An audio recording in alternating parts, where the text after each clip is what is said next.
the chances of somebody buying that first moment that they see your brand is very low. So you need to build that trust with somebody through different touch points on your socials.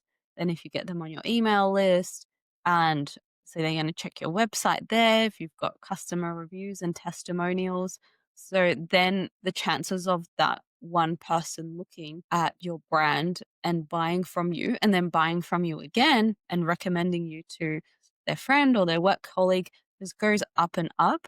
So I always say it's better to go for quality than quantity, because also when you are acquiring a customer, it's good to think long term, not just I want this person to buy from me right now. It's like I would like this person to come into my brand and into my journey and be like, have a really nice experience. So then that $100 purchase of their first product turns into like ongoing. So the lifetime value of that customer goes up. So instead of chasing these vanity metrics and also being really disappointed and burnt out, because if you're seeing these large numbers of traffic to your website and they're not converting, it's just exhausting. And it's already so much pressure building your own brand and being a business owner that if you see those conversions also higher, like less numbers, but higher conversions, just on a mental, like emotional level, you feel better and more secure. And that confirms to you, like, oh, I'm doing the right things.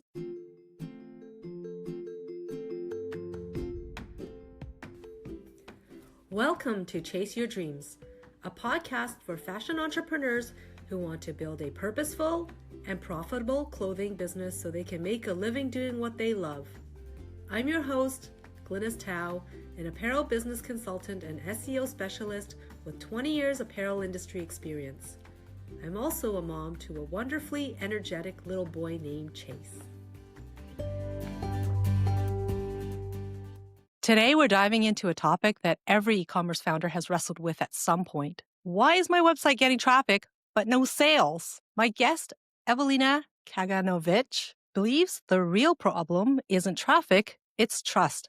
Evelina is a messaging strategist and copywriter who helps creative founders turn their content, especially their email lists, into revenue engines. After burning out in fashion school and rebuilding her career in Berlin's startup scene, she discovered that most launches don't fail because of bad offers. They fail because of broken messaging. Since then, Evelina's worked with over 50 brands and founders worldwide, from Amazon Web Services and the Australian Fashion Council to indie fashion labels and coaches, crafting copy that doesn't just sound good, it sells. Known for making complex marketing feel simple, human, and wildly effective, Evelina now runs her business on her own terms while raising her 3-year-old daughter. Her work has been featured on The Successful Fashion Freelancer, The Content Bite, Copywriters Podcast, and more. Welcome, Evelina. It's so nice to have you here today. Thanks for joining me on the podcast. Thank you. I'm so happy to be here. I'm a listener of your podcast, so it's like really nice to be here with you.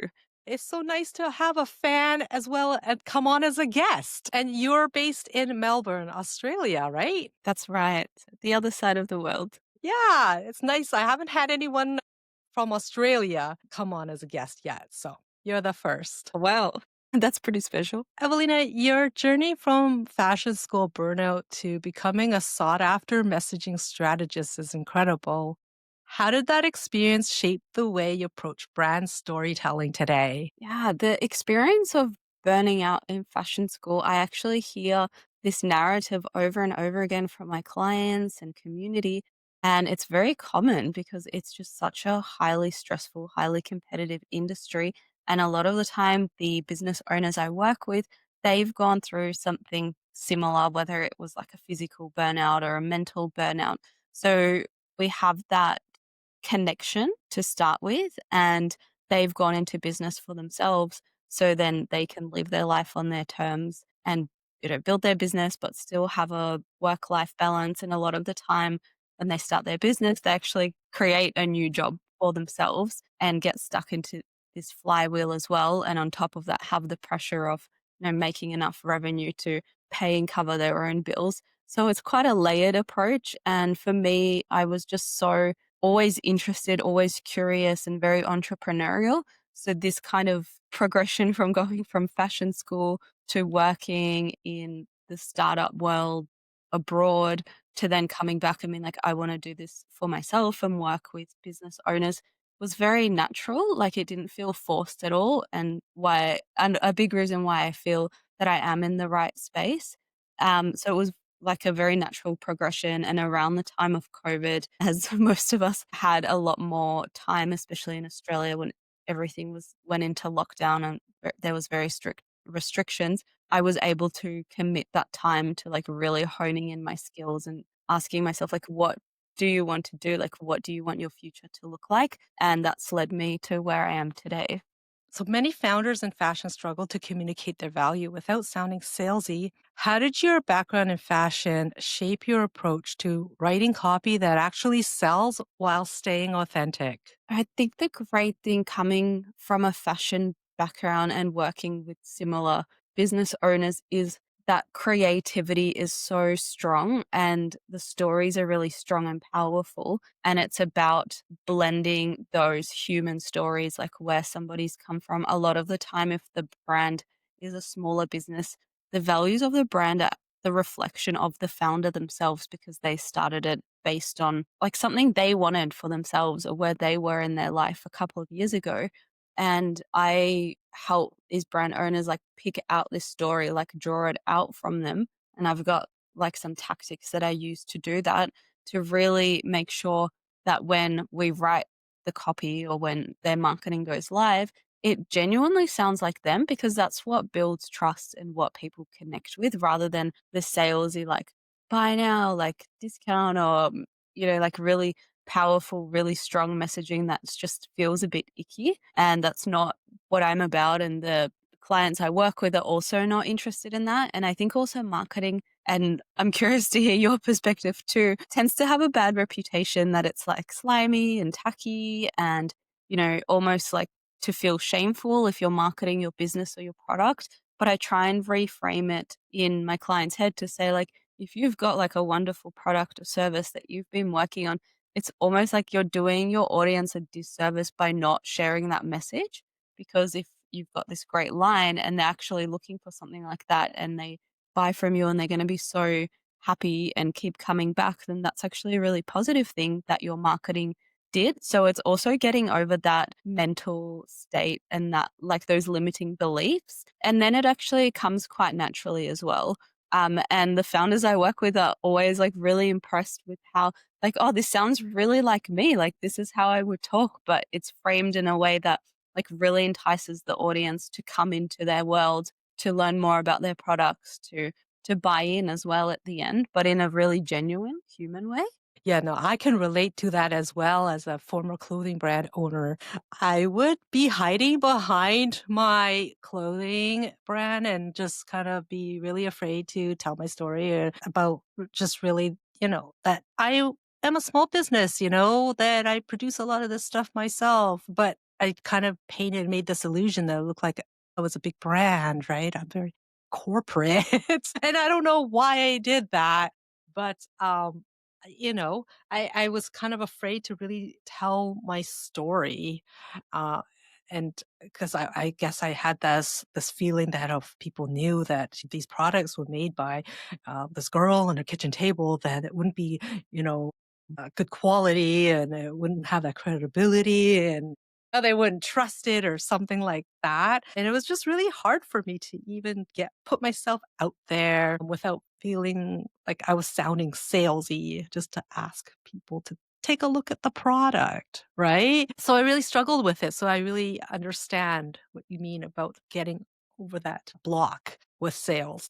And that's the magic, like where you do talk about your story and your audience buys from you because they're like, I resonate with her, or I know that you talk about your son and they'll resonate with you, like maybe at that stage, not yet, but they'll resonate with parts of your life. And that's what will make them buy in because realistically, especially in the fashion world, there are so many different brands, there are so many different products. And even if you got a unique way to design or do something, like the chances are that there's nothing comparable to it at all is very low, like realistically. So it's that story, like opening up to your audience and just sharing, like, I've created this brand out of my love for this, or it came out of this place and, I was going through this stage in my life and this was my creative outlet.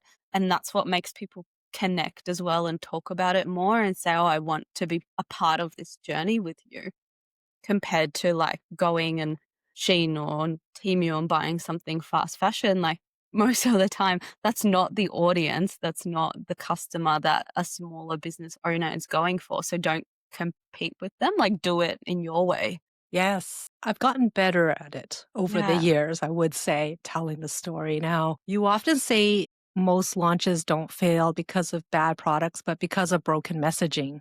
What does that mean for fashion e commerce founders? So, firstly, what comes to mind is I see a lot of, just to understand where it comes from, is a lot of fashion brand owners, especially smaller businesses, they start their business because, like, I have this great idea, or they come from a fashion background and they want to share their ideas. And once they start their business, they start realizing that the actual designing, creative part is like, 5% of everything it takes, because then you've got production, you've got your sales, your marketing, your customer service, and the list goes on and on. And then you're like trying to create all these things and scrambling. Now, a lot of brand owners are turning to AI as well. So, one of the things that is like making these launches, like I don't want to say fail, but not be as successful as they could be, is this like generic messaging. Because if you start seeing, as a customer, if you start seeing ads that just say like, unleash your inner goddess or something like along those lines. And then you scroll and then, you're getting similar ads for similar products. And the next ad says the exact same thing. Like you're just turned off by it. And even if people on social media, if they're not working in this field and they can't straight up say, oh, this is AI generated, they'll feel like something is off. And that initial like intuitive connection.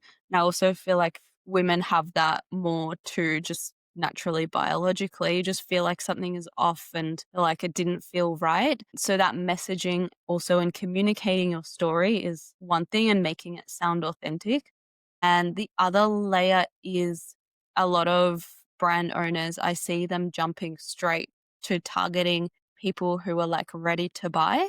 And when we look at like the levels of awareness in marketing, it's actually like a bit of a slope, or it's linear in terms of somebody goes from they don't even know they have a problem to the extreme, the fifth stage of I'm ready to buy and your product is the answer to my prayers. And a lot of the time, what I see is brand owners targeting that, like, I'm ready to buy stage, rather than somebody who's never seen or knows anything about your brand, like showing them a little bit more, like educating them, or pointing out, like, oh, if you're, for example, like getting like breakouts after you go to the gym on your legs and you can't work out why, it could actually be that, the leggings you're wearing are really high in plastic. They're made from synthetic materials. So, when your skin clashes with the chemicals in it, it can create this rash. Making it up off the top of my head. And then proposing, like, if you swap to a more natural alternative, then, this problem could be eliminated. And then introducing your product if, you're a natural sports brand in that sense. So just to paint like a very literal example for your listeners, that's another disconnect that I see happening a lot of the time. Those would be the top two. And a lot of the time, it actually stems from not being like super clear on who your audience is. And that comes down to the research of like really going deep, like who is your audience or your customer? What are their pain points? Like what do they want? Like really deep, not surface level. And then also blending that and balancing it with like who are you as a brand, and how do you find that middle point between like your values and what your customers want, and then communicating it effectively. Many fashion brand websites look and feel and sound beautiful, but they have problems with conversion. So, do you see like what are the common messaging mistakes that you see on products and sales pages? So specifically in fashion, it's funny because it's such a like elusive, glamorous industry. You see the couture shows and all this. Like it's like I knew it's a different world. You're transported to somewhere else, which is really beautiful and very magical. But then when you filter it down to the average customer, like they're not buying into that fantasy, like they need something that solves a certain problem, like they need a new work outfit, like they've just had a baby and their body's changed. They need something to suit their life now. And what I see with fashion specifically, and I think it comes down to this like creativity that lives inside like just creatives and fashion designers and people who have started their own brands, like you want to overemphasize things. So I see the language is actually like very over the top and confusing. It's like very complex words, very complex language, which when you break it down and you read it, and especially to a customer who's on your website, it's just confusing. It doesn't say anything like talking about this is a mystical so and so with like elaborate this type of sleeve. It's just confusing and someone will click out compared to if we look more at, say, the information space or like products like food brands. Like it's just really straight to the point. It's really clear. Like a fifth grader would understand what it means. So I see a big part of that in the fashion space specifically.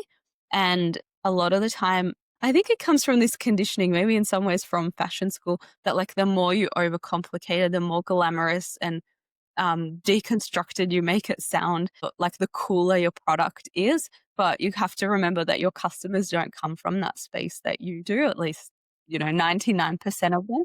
So speak to like that normal person that's just out, yeah, in their day. Don't use the really technical or, Yeah. industry lingo. Exactly. It's like most people don't understand that. Like they like your product, they think visually like it's beautiful. It suits, whatever function they need it for. Like say they're going on holidays for the summer and like I need a new bikini or bathers. Like firstly, of course, it's fashion. It is a creative space. Like visually it needs to stand out. And then they'll be like, does it tick my boxes? And the more clearly you can communicate that, then the more likely you are to get that sale. When we first met, we chatted about the importance of building trust and credibility aspect, not only with your customers, but with the AI search. Studies show that it really matters what type of content you put out there. I've been having conversations with other retail e-commerce experts, and the consensus has been that it's important to emphasize building trust factor with your customers and AI search engines such as ChatGPT and Perplexity because people are asking complex questions. So the better you're able to answer people's questions, answer their pain points and challenges, the better you're able to build that trust with them. And as a result, I search picking that up as well. You had said that traffic isn't the real issue, trust is. Why do so many fashion founders focus on getting more visitors instead of nurturing the ones they already have? I feel like it's also like this conditioning that we have, like the more the better, like the more people see it, the more chances that they'll buy instead of focusing on smaller amount but more quality because even if we're looking at it from the perspective of where does your customer find out about you first, a lot of the time it's going to come either from your organic social media content or from paid social media. And there's so much scam online on the internet everywhere that the chances of somebody buying that first moment that they see your brand is very low. So you need to build that trust with somebody through different touch points on your socials. Then if you get them on your email list, so they're going to check your website there if you've got customer reviews and testimonials. So then the chances of that one person looking at your brand and buying from you and then buying from you again and recommending you to their friend or their work colleague just goes up and up.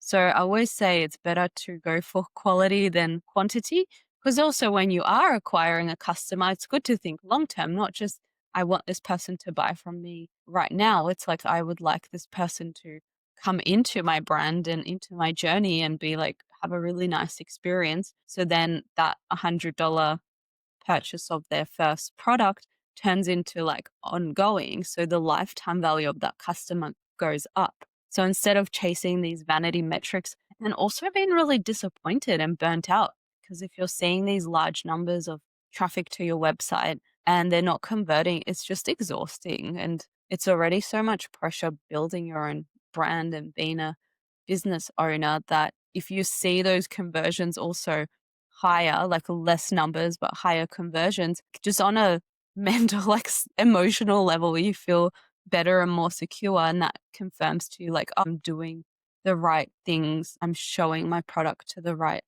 people and they like it. It's resonating with them and they're buying. So I'm going to, do more of what's working rather than like plastering everything everywhere and hoping it sticks." So rather than trying to be everywhere at once and posting here, there, and everywhere, like just focus on what is working and do more of that for content that resonates with your audience rather than like, posting everywhere and just exhausting yourself. Like it's so much work and not seeing those numbers convert as well.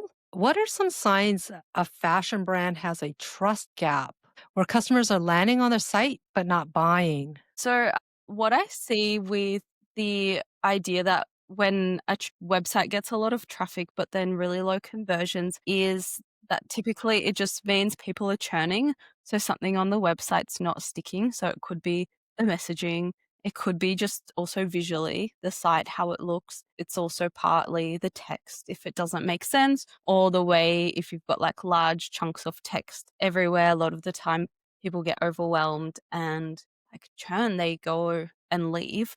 And also, if you're seeing these people leaving and exiting your site or like not buying and not exploring the website and looking at it, and you can check this data on the back end as well to see how long, like what is that average time that somebody spends on your site? Is it a first time visitor, a second time visitor? I'm sure like you are really, really knowledgeable and experienced in these elements yourself. And then you're also not seeing people signing up to your list, then that's a sign that something, is not resonating. And it could be a mismatch between the ad that they're seeing or your social content, and then they're going on your site and it's just not matching up. They don't feel like it's a smooth continuation of that user journey. And it's worth looking at the numbers and looking at like where is that drop off in your funnel and identifying those pain points and working on fixing it up and even just improving those numbers by like a couple of percent in each like stage of that user journey.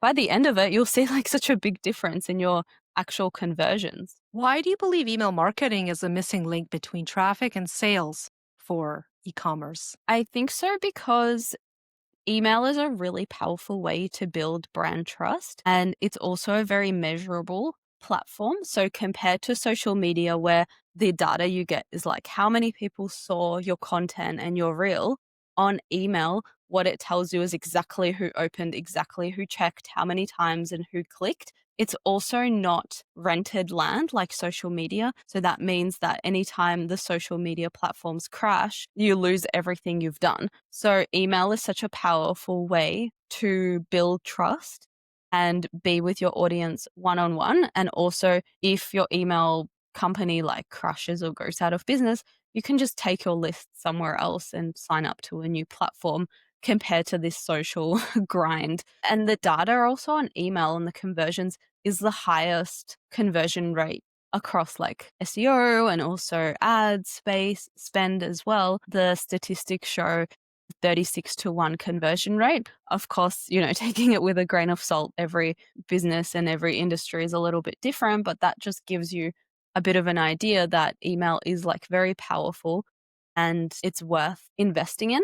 And the other reason is because a lot of the time when somebody first finds out about your brand, they're not so likely to buy from you, but they are likely to sign up to your list if you offer like a small discount for the first purchase or you've got something, special going on to entice them in. And then over time you can nurture them and educate them through your emails. If you've got like a launch coming up or a promotion, you can send that to your list and they can buy directly from there. So when we look at like some of the biggest e-com brands in the world, they're like very email heavy, like very focused on that part of their marketing channel. It's like that middle funnel point. Yeah, and it's true that you own your email list, you don't own your followers on social media. Exactly. Yeah.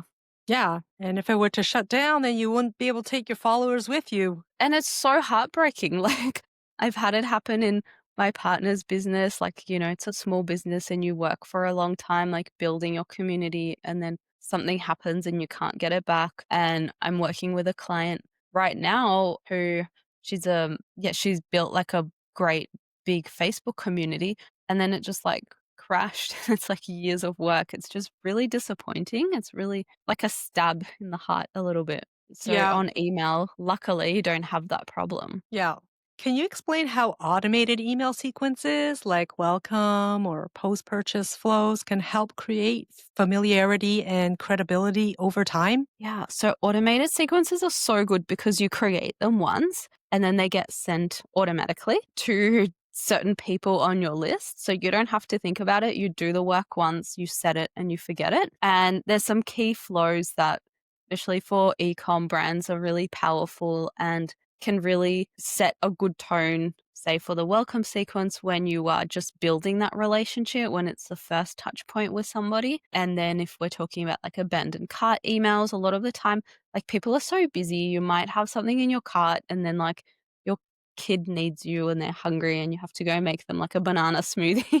So you forget. So a abandoned cart email could be like, hey, like, we noticed this was still in your cart. And are you interested? Even maybe after some time, you can give a little incentive, like an extra $5 off or something. And those little triggered emails, they really help either A, like build the trust and nurture your audience, or B, get that sale over the line. So I think also it's worth explaining that automated email sequences are the ones that you create once and they are sent to a list based on a certain trigger or behavior.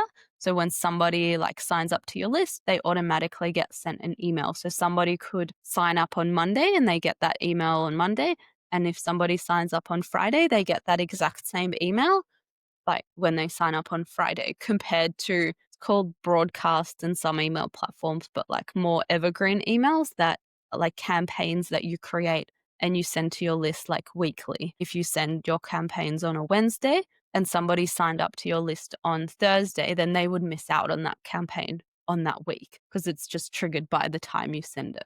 From your experience, what kinds of emails actually help fashion brands drive revenue beyond the typical sale announcement or product drop? So a lot of the time the welcome emails are really powerful because that's the first impression somebody has with your brand. So I would really focus on that and making it quite personal, like sharing your story, sharing your journey, and then obviously sharing your products as well. But a lot of the time, people like we buy from people, we buy from humans. If somebody's on your list, they're probably interested in like a smaller founder led business that cares and shares the same values as them. So showing that you're human, like show the person behind it, share your story, like where did you come from? And that sets a really good first impression. And then, building on that with time, because I understand everyone has different levels of time to dedicate to their emails and different resources to invest in it.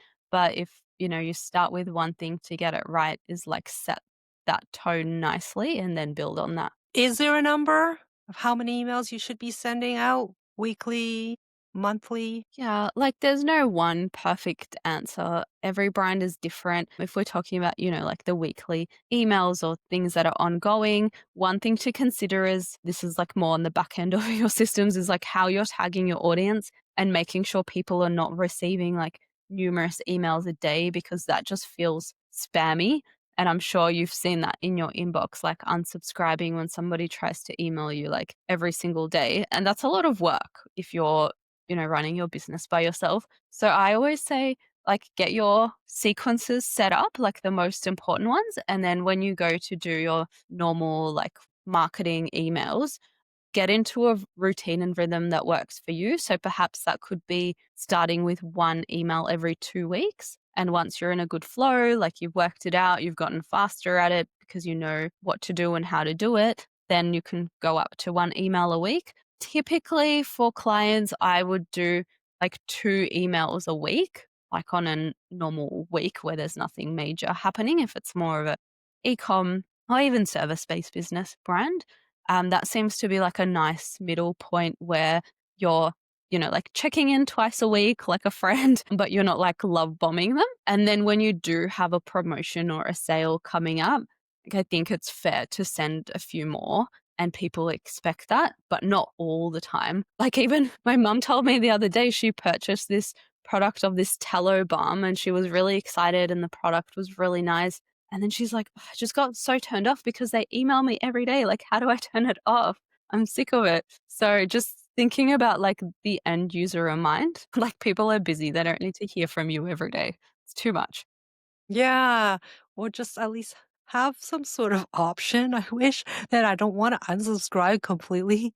I still want to receive them, but not as frequent. That would be nice. And actually, I think a lot of the time brands, like, they're not intending on sending so many emails, especially the more, small to medium sized ones who now have somebody supporting them with their marketing. It just may even be that on the back end, it's not set up in the correct way. And what I mean by that is it's not tagged. Like, if this person receives this email, don't send them, the next one. So they're actually getting a bunch of sequences at once, even though the general idea is well wished. And the idea is that they get, like two a week, but it's just like not configured correctly on the tech side, so they're getting everything. Yes, yeah, because there is a techie component to doing your email marketing, setting up, all the automations and stuff like that. Yeah, you got to be considerate. I kind of I'm on both sides because as the sender of emails and as a Yeah. receiver as well,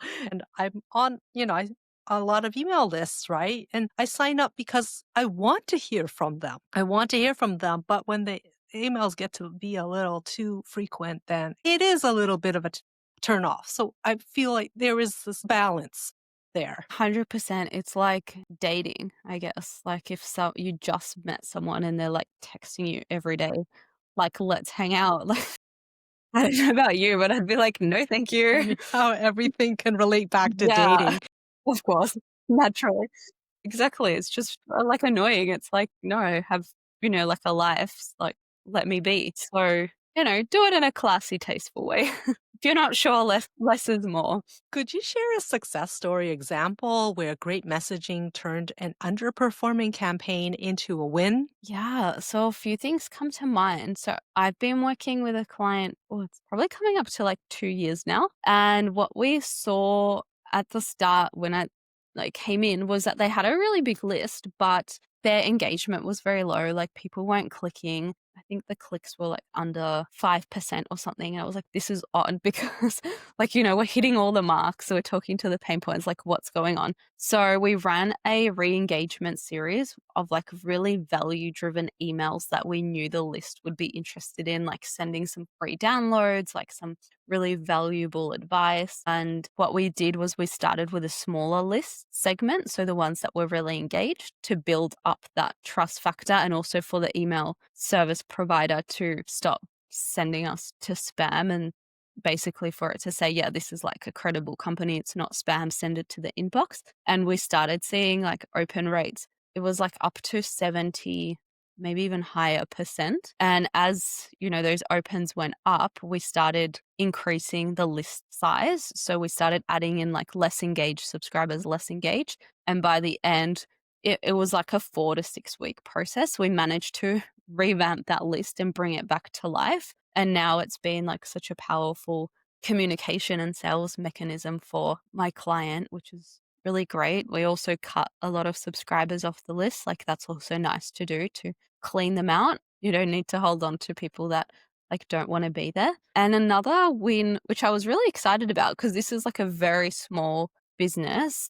I was working with a woman. She is an expert in like the pattern making stage with 6+ decades of experience. And she's written a series of books, and like her life mission is to get them out there and share her work, which she hasn't done up until this stage. So what I did was implement like a basic funnel system to start getting her audience into her ecosystem. I call it like a wardrobe content closet, and to get them to learn more about what she does. And in the first week, or maximum in like the first 10 days from when we started posting, and we're focusing on like getting her audience from LinkedIn, which is it was about 300 people, to her email list, and then slowly like sharing about her and her story, and then sharing her books through a lead magnet. And she had 30 something people sign up in the first week, which I was like, wow, like this is great to go from absolutely zero to that is a really, really positive outcome. And she made a sale from those, like that really tiny list. I don't remember if it was like 150 or 250, but she was stoked because it's not like a huge amount, but it shows that, it works. And out of 30 people that received her email, like at least one purchased. So that was a really nice win. It made me really happy for her. That's wonderful. You had said in the very beginning of this interview, one of the drawbacks, I guess, of AI is that sounding very AI, and most of us can recognize it. Just like, unleash your email marketing, something, blah, blah, blah. Like it's always those words, right? That always come up. So, with so many AI tools writing content today, how can fashion founders keep their copy sounding human and true to their brand? Yeah. So I actually have this one technique and I use it for myself and my clients that I really love because it's like utilizing this power of AI, but then, having you speaking it.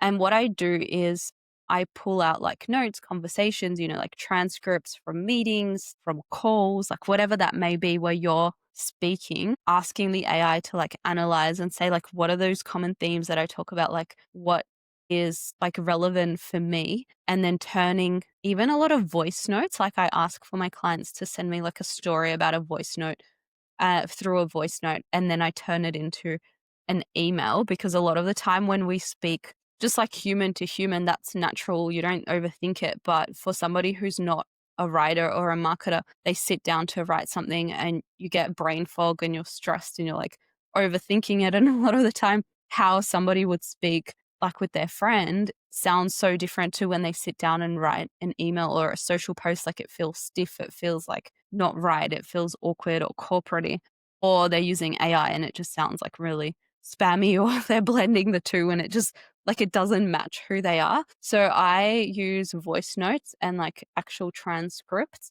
to turn that into content that sounds like the actual person. That's a really great tip, strategy as well. Because I record all my meetings I have with people, and I found that even just using the transcript or the summary, the meeting summary notes, and feeding it through and asking it to pick out the important points and maybe taking that and turning it into a blog outline as at least just giving you a starting point to start to work on that content. At least you've got something to work with, and AI will help you do that, right? And that way it's still keeping with the messaging and, it's coming from you, right? It's not completely all AI generated. Exactly. And also it can be really hard to come up with this content like ideas and constantly being like, what do I post? What do I post? But you already have that. Like in these, as you said, you've got that plug-in to your meetings, you've got those transcripts. So going through the content you already have and recycling it, just like, we recycle clothes or we try to rewear things, like reuse what you already have, and that just takes so much pressure off you. And then also it's relevant because you're having those conversations already, like your customers, your audience is like asking those questions or talking about it.